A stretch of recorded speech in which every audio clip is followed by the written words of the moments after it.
My fellow Americans, we face a crisis in leadership.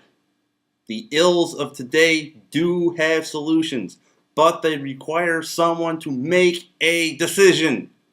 It should not take months to decide whether or not to send more troops to the battlefield. You do it immediately.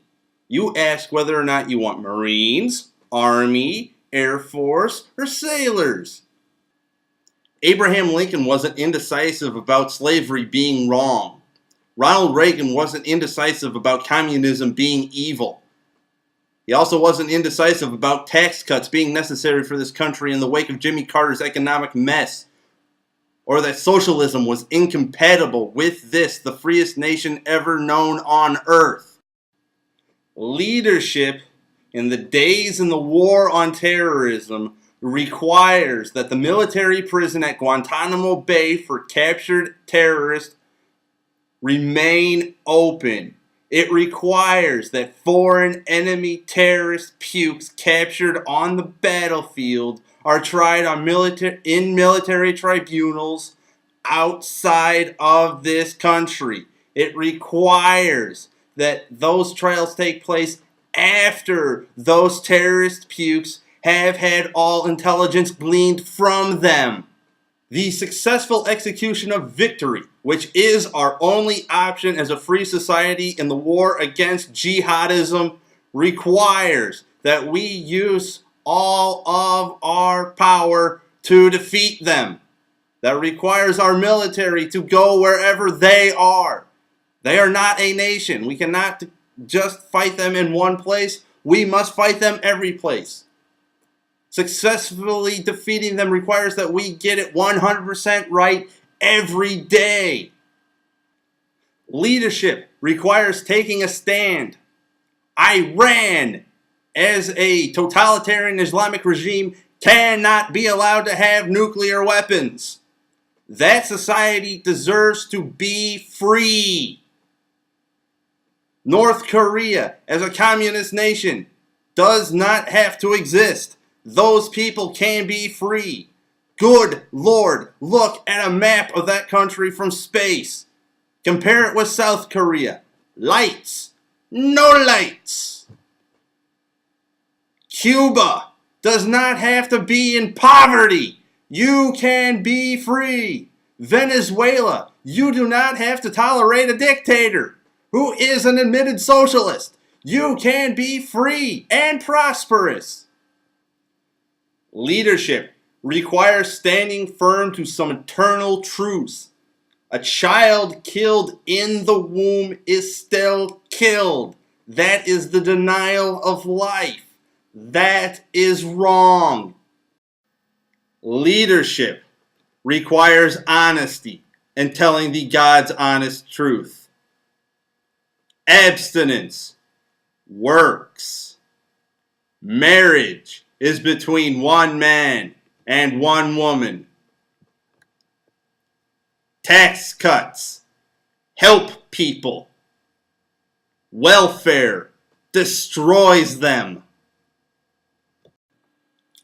Leadership is helping the people realize that they are what make the shining city on its hill burn bright. It is their efforts that make this nation great. It is their efforts that feed the world. It is their efforts that clothe the world. It is their efforts that bring the world medicine. It is their efforts that bring the world new sciences and technologies. It is our efforts that have brought the world freedom and liberty. Leadership means being able to explain to the public that in a free market capitalist economy, there are ups and downs. The American people are at their best when their tax burden is lowest. When Ronald Reagan cut the top marginal tax rate from 70 to 28%, our economy grew. If our federal income tax was 15% across all income tax brackets, our economy would grow also. If the states and local municipalities reformed their property taxes, the American people would prosper. If business taxes and investment taxes were reduced If fees and fines were reduced for doing business and commerce, the American people would prosper. Leadership is doing the hard thing. Social Security, Medicare, Medicaid, $60 trillion in unfunded liabilities. Government, federal, state, and local pensions, trillions more in unfunded liabilities. We have to make budget cuts. That requires sacrifice from the government.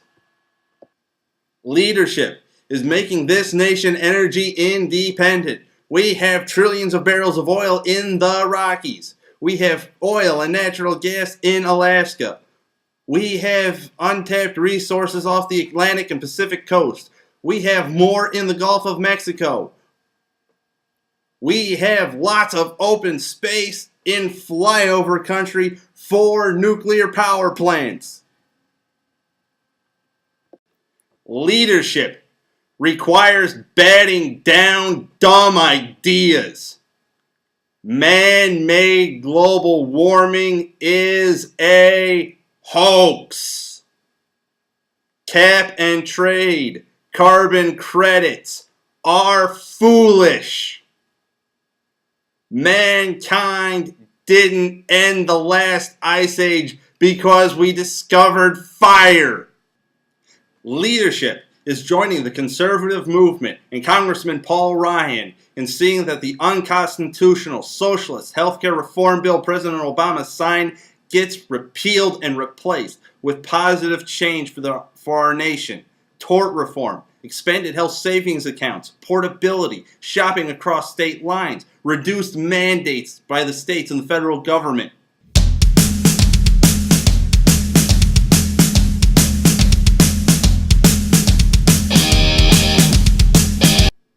Leadership is the American people buying The Arena of Ideas by Ulysses S. Arndt, available now at Amazon.com for its Kindle ebook reader.